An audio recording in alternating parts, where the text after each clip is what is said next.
Okay, today we're setting the stage for a historical detective mystery that is just unlike any other. We're gonna unpack the most massive natural explosion of the 20th century. I mean, a cosmic catastrophe that struck our planet with unimaginable force. But honestly, what makes this story truly fascinating isn't just the explosion itself. It's the unbelievable journey of the one man who risked absolutely everything to find out what happened.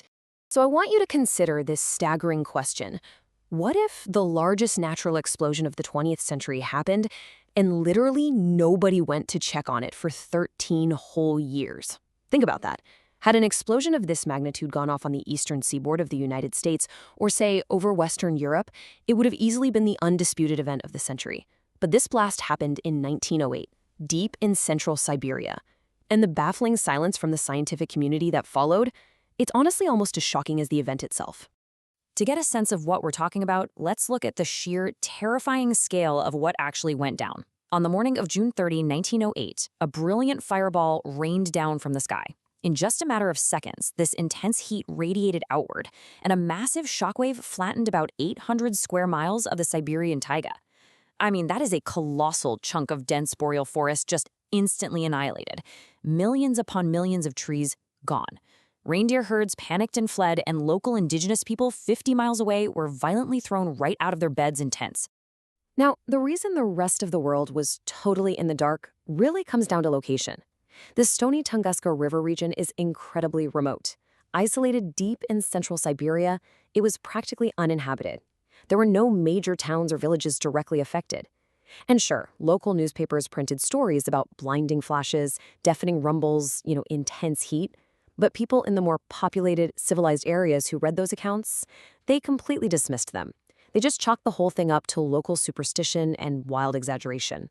Because of that extreme isolation and all that skepticism, guess how many people from the scientific community actually trekked out to investigate the immediate aftermath of this catastrophic event? Zero. Not a single person. For over a decade, the site of the greatest cosmic impact in modern human history sat there, utterly undisturbed and completely ignored by science. So it took a massive 13-year gap in time before our main detective finally stepped onto the scene. Enter Leonid Kulik. He was a mineralogist in charge of the meteorite collection at the Academy of Sciences in St. Petersburg. When Kulik heard the rumors of a blinding fireball in a flattened forest, he started piecing the clues together. He became absolutely convinced that a massive meteorite had impacted Siberia. In 1921, he actually made his first trip to the region just to gather clues and interview the locals. But it wouldn't be until 1927 that he finally launched his epic expedition to find Ground Zero. And you have to understand, Kulik was fighting an uphill battle the entire way. It was him against the prevailing skepticism of his peers back in St. Petersburg. Most of his colleagues at the Academy of Sciences totally dismissed the stories he collected. They basically told him he was chasing a wild goose. But Kulik was relentless. He was utterly convinced that a priceless iron meteorite, something perhaps weighing tons and worth a fortune for science, was just sitting out there in the wilderness waiting for him. It took him 6 years just to persuade his bosses to fund his 1927 return trip. Remember, nobody knew the actual coordinates of the impact site within like 500 miles. So Kulik had to use the oral testimonies of the local indigenous Evenki people as his literal treasure map. Take this incredibly powerful account from an Evenki witness named Ivan Ilyich Unkul. He stated, "Something flew down from the sky and broke down the forest. 20 of our reindeer were consumed." Kulik meticulously tracked down these harrowing first-hand accounts, slowly triangulating the location of the blast. The sensory details in these testimonies are just incredible and frankly deeply traumatizing. Another Evenki witness named Aquilina described the aftermath like this: "We saw a miracle, a terrible miracle. The forest was not ours. On the mountains, all the trees were lying down." Can you even imagine that? Being a local nomad, and your entire familiar landscape, your home, your herds, just instantly obliterated in a flash of blinding light and a deafening shockwave. These were the grim breadcrumbs that Kulik was following. What's really crucial here is how Kulik interpreted those accounts. He was specifically guided by geographic whispers from the Evenki. They talked about a dry river ditch, a mountain shattered to pieces, and a massive forest fire. Because of the insane level of devastation, the locals consider the epicenter to be an accursed place.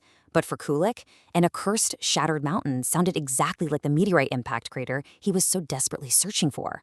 But, finding a general location on a map is only half the battle. Actually getting there was a complete logistical nightmare. The environment was incredibly perilous. Kulik faced this brutal, narrow window for travel, basically just the months of March and April. If they went too early, they'd face lethal, freezing Siberian snows. If they went too late, the spring thaw would turn the floor of the taiga into these melting, impassable bogs, swarming with relentless insects. So Kulik was quite literally racing against the Siberian thaw. And that 1927 trek itself, a total feat of sheer human endurance, with the difficulty escalating at every single turn. First, Kulik takes the Trans-Siberian Railway all the way to Kansk. From there, they transfer to horse-drawn sleighs to push north to the incredibly remote outpost of Vanavara. And after that, well, the roads ended entirely. From then on, it was foot traffic alone, using reindeer as pack animals, pushing deep into a hostile, completely unmapped wilderness. Finally, all that punishing effort paid off. Just picture the surreal climax of this journey. Kulik crests a ridge, looks out over the valley, and he becomes the very first scientist to lay eyes on the epicenter. And what does he find? A vast radial ring of millions of leveled, scorched trees. And crucially, the tops of the felled trees were all pointing outward, radiating away from a central point. He had officially found ground zero. So, following the direction of the fallen trees, Kulik pushes inward. He's looking for the massive hole in the earth, right? The giant crater left by the iron meteorite he's essentially staked his entire career on finding. But when Kulik finally reached the exact center of the blast, where was the crater? To his absolute bewilderment, there was no hole in the earth. Just nothing. Instead of a giant crater, Kulik encountered this bizarre and totally eerie phenomenon that he dubbed the telegraph pole forest. Right at the very epicenter of the blast, the dead trees were actually still standing straight up, but they had been violently stripped of all their branches and bark. Now, how does that even happen? Well, it happens because the sheer downward force of the blast came directly from above. It just snapped the branches off like tiny twigs, but the vertical trunks remained standing like telephone poles, while the outward shockwave leveled all the trees surrounding that center point. Now, despite this incredible, mind-bending discovery, Kulik was really haunted by his own rigid hypothesis. He actually returned to the Tunguska area 3 more times, stubbornly digging into the bogs, totally convinced his meteorite fragments were buried down there somewhere. Tragically, he died during World War II in 1942 without ever finding his space rock. Yet his legacy is undeniably heroic. He became Russia's preeminent meteorite man. He mapped the site and preserved the data of an event that, honestly, would have otherwise just been lost to the swamp forever. It wasn't until decades later that advanced supercomputing at Sandia National Labs finally explained why Kulik never found his rock. They ran these modern physics models of the event, and what they found was that the object, which was likely a stony asteroid or bolide, basically an extremely bright meteor, never actually struck the ground. It exploded 5 to 10 kilometers above the surface in a massive 5 to 20 megaton airburst. The object vaporized instantly in the atmosphere, leaving exactly 0 fragments behind. Kulik was hunting for a ghost the entire time. But here's the amazing part. Modern science actually completely validates Kulik's 1927 boots-on-the-ground observations. Advanced hydrocode simulations show what physicists call the pancake model. When the asteroid exploded high up in the air, its mass converted into this intensely hot vapor jet that continued blasting downward at hypervelocity. This created massive ring vortices and a downward blast wave that perfectly, and I mean perfectly, recreates the exact radial tree destruction and those standing telegraph poles that Kulik mapped by hand way back in 1927. Which leaves us with this pretty incredible realization. How did one man's perilous 1927 trek into freezing, unmapped wilderness actually pave the way for modern supercomputers to finally solve a cosmic mystery? Because, think about it.